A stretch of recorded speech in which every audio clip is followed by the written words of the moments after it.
What is going on, everybody? I am Rob Westerman, the third of GBP Daily, and thank you for tuning in to the Rob Westerman Show. You can find me all over the social sphere at GBP Daily. Shoot me a follow, subscribe to the YouTube channel, hit me up in the DMs. I am always available to talk Packers anytime, any day, and today is Tuesday, December 9th. Happy Tuesday. Hope you guys are having a great week. Good start yesterday with Victory Monday, right? Had myself some time to go back and watch some of the game, soak in all of the beautiful content that was being put out there by a bunch of different folks. It was great. Big win in Chicago on Sunday, of course, and we're going to shift focus a little bit here starting today to the Denver Broncos. As the Packers are heading out to Colorado this weekend to take on the 11-2, the current number one AFC seeded Broncos. A big game on tap. Super Bowl hopefuls over there in Denver. So we're going into their house. It's going to be a battle. And I honestly am feeling more confident about this weekend's game than I was about the Bears game last weekend. I'm not sure why. They're 11-2. They played they played pretty good this year. They found ways to more than anything. We're going to Denver. We're not playing at home against Chicago like we were on Sunday. The rivalry part, the Bears Packers, always going our way over the last decade. That had me a little more nervous compared to this weekend. So we'll see what happens, right? The Broncos defense is legit. Some say the best in the league. Their offense, though, not so much. They've been barely winning games over the past 5 weeks. Twice against the 2-11 Raiders, they won by one score. One of the games was 10-7. Let me pull it up here quick. One of the games, so last weekend on Sunday, they beat the Raiders 24-17. The week before that, they beat the Commanders, the Marcus Mariota led Commanders by 1 point in overtime. Week before that, on a last-second field goal against a bad Chiefs team. And the previous week, 10-7 over the Raiders, who are in full tank mode. So I just don't think they're as good as 11-2 teams typically are, but they're finding ways to win games. And ultimately, that's all that matters, right? So they're sitting at 11-2, looking pretty good. It is going to be a tough battle this upcoming weekend, and I think we'll be up for the task. So anybody thinking of going out to the game this weekend? Maybe you're thinking of going to the game in Chicago the following week on a Saturday night, 7:20 primetime game. Thanks to my man Phil for the reminder with that one. Maybe you're thinking of coming back to Lambeau in week 17, going to the Packers-Ravens game. And then finally, the last game of the regular season in Minnesota against the Vikings, week 18. If you guys are planning on going to any of those games and you don't have tickets yet, be sure to buy your tickets at TickPick. They guarantee the cheapest Packers tickets on the market. And in fact, if you find cheaper tickets elsewhere, they will refund you 110% of your money back. Same tickets as everybody else, StubHub, SeatGeek, Vivid Seats, Ticketmaster, you name it. And TickPick is the cheapest every single time. Use the code Packers22 for an extra $22 off the already cheapest tickets on the market. Shout out to TickPick. They are the best in the biz. Let's hop into the comment section here, shall we? And as always, if you want to be a part of the show, give me a call on the Nicolet Law hotline, 319-242-2332. Family owned and operated since 2007 with decades of combined legal experience. Nicolet Law's team of compassionate local attorneys are prepared to meet your unique legal challenges head on. Nicolet Law is just shy of 2,000 5-star reviews, and they have helped their clients recover over $350 million in the last 17 years that they have been in business. Injured? Get Nicolet. What do we got cooking up in the chat today? A Tuesday. Coming off a nice win against the Bears. Social media is still pretty hot as far as that rivalry goes. Bears fans went from we're going to win, blah, blah, blah. We're going to sweep you, all this smack talk to after they lost. We were supposed to lose. The Packers were favored. They're Super Bowl contenders this year. We're not.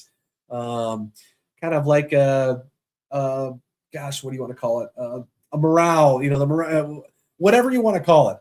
They're kind of backpedaling on their week's worth of smack talk. It's good to see, right?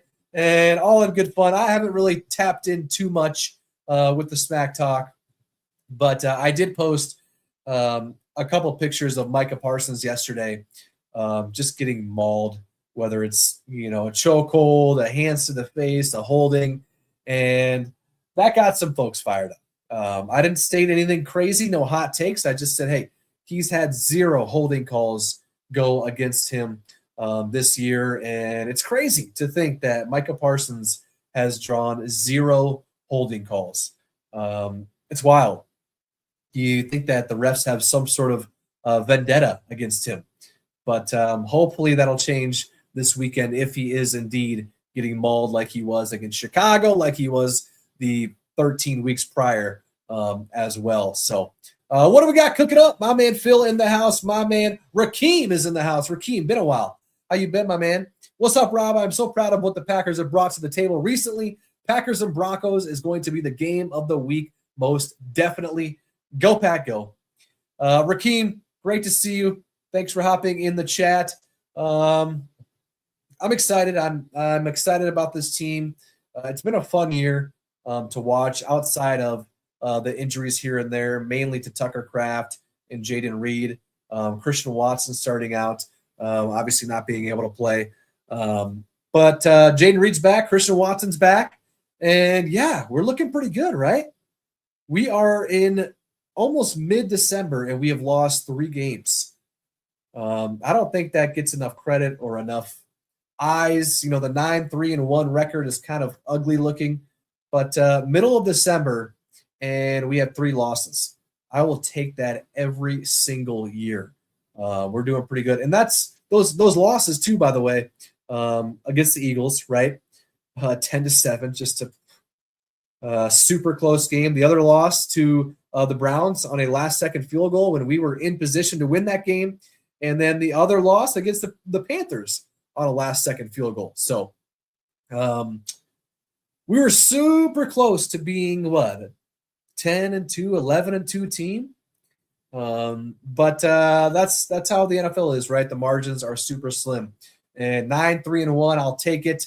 We're looking pretty good. Starting to get pretty hot here as the season comes to a close. 4-0 over our last 4 weeks. We're 4-0 in the division. Completely flipped the script from last year when we went 1-6 in the division. We were a fingertip away from going 0-6, which is just unacceptable. You got to win your division. You got to start off by winning your division and getting that home playoff game.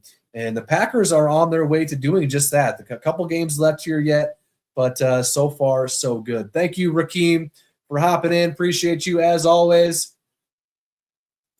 My man, Phil, tickets for that Vikings game, getting cheap. Come on over here. We might make the trip.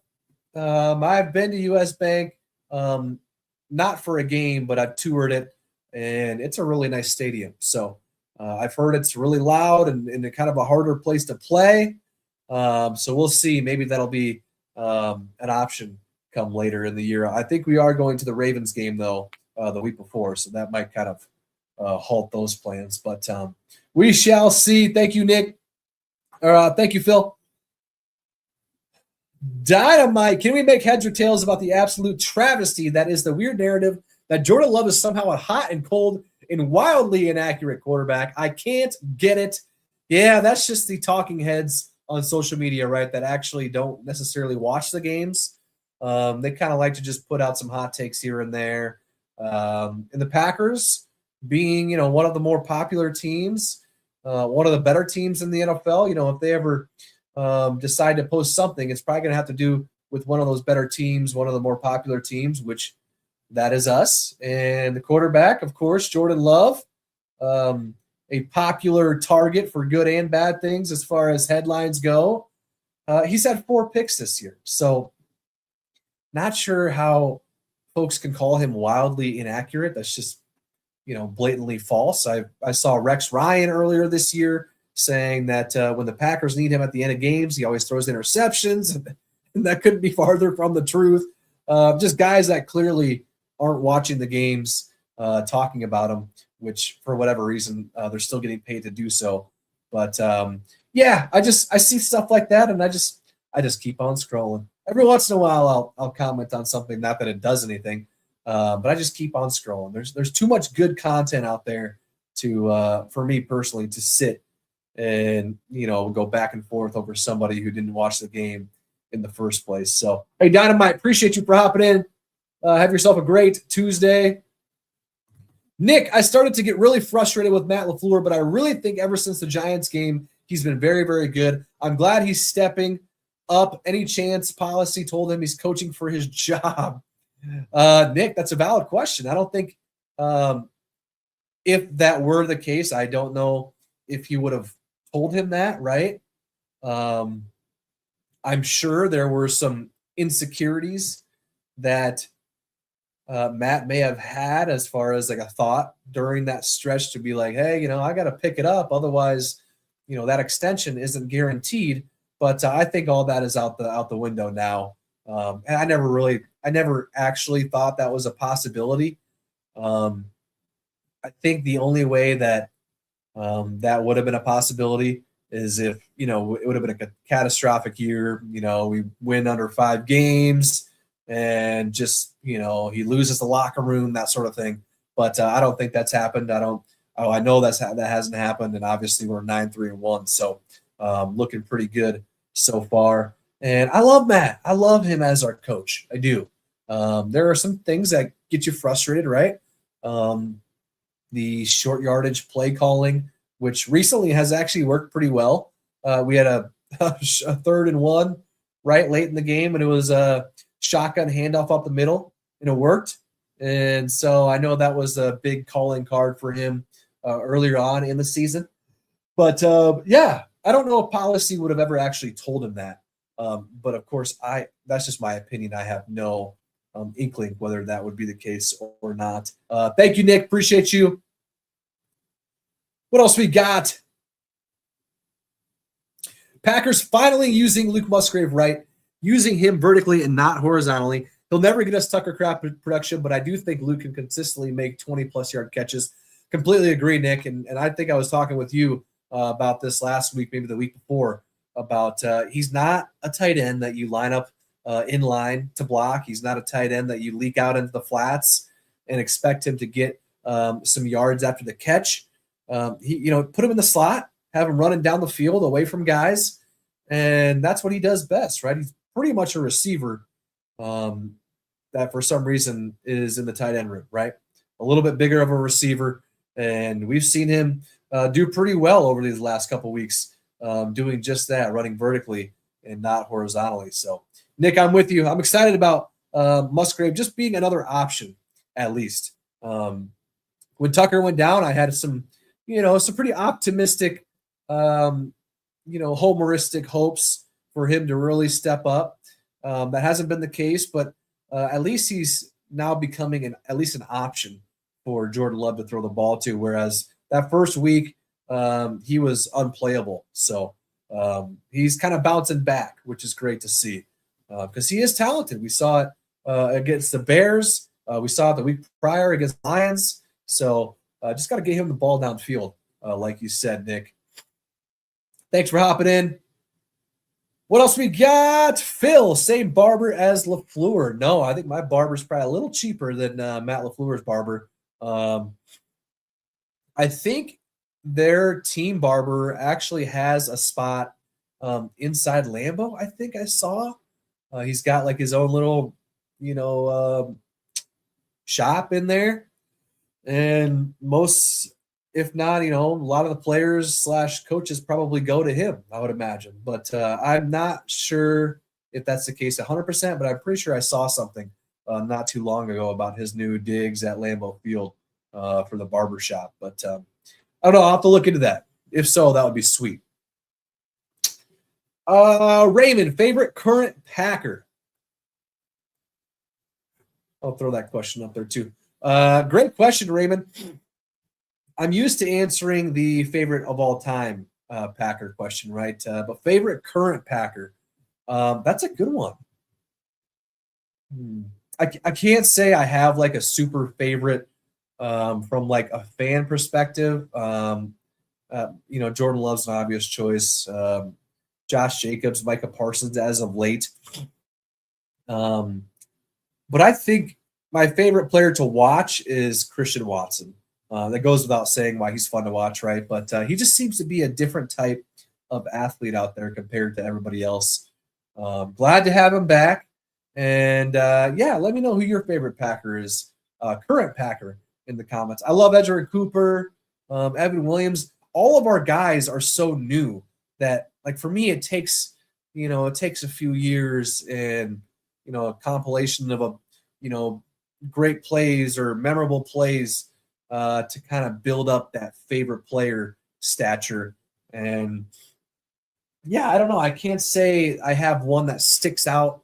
I don't know. That's a great question. Jaden Reed, I love the homegrown guys. My favorite Packers of all time, that's an easier one. Like Tramon Williams immediately comes to mind. Charles Woodson, Aaron, of course. Donald Driver, Jordy, Ray Nitschke. It's just Tramon Williams, though, one of my favorites. And same with Mason Crosby. Those two are guys I grew up on. Not grew up on, but high school-ish years when I was really watching a ton of football like I am now. And so many memorable plays from Tramon Williams, so many memorable kicks and game-winning kicks from Mason Crosby. Having the chance to meet him and have them sign some stuff for me over the years, that obviously also plays into part. But hard question. Christian Watson, though, my favorite right now as far as the current players. So thank you, Raymond. What else we got? Lisa Lambo was rocking. I don't know what Brisker was talking about. Lisa, yeah, those comments were pretty salty-esque, right? If you missed it, the Bears safety, Jaquan Brisker, was asked after the game on Sunday about the fan noise and the Packers fans, that type of stuff. He said Packers fans and players were a lot quieter than in years past. So whatever, dude. To me, this doesn't mean anything because he's clearly mad about the game. He's never played in a Packers-Bears game where the Bears have won. So, yeah, he's just salty. So, and he did get cooked by Bo Melton, too, on that touchdown to add insult to injury. All right, guys, that is going to do it for me today. Thank you again for tuning in. Always, always, always love talking Packers with you guys. Hit me up on social media at GBP Daily. Subscribe to the YouTube channel. Any sort of interaction helps myself and helps the page. I will be back and at it again tomorrow. Thank you again for tuning in, and I'll catch you guys later. Thank you.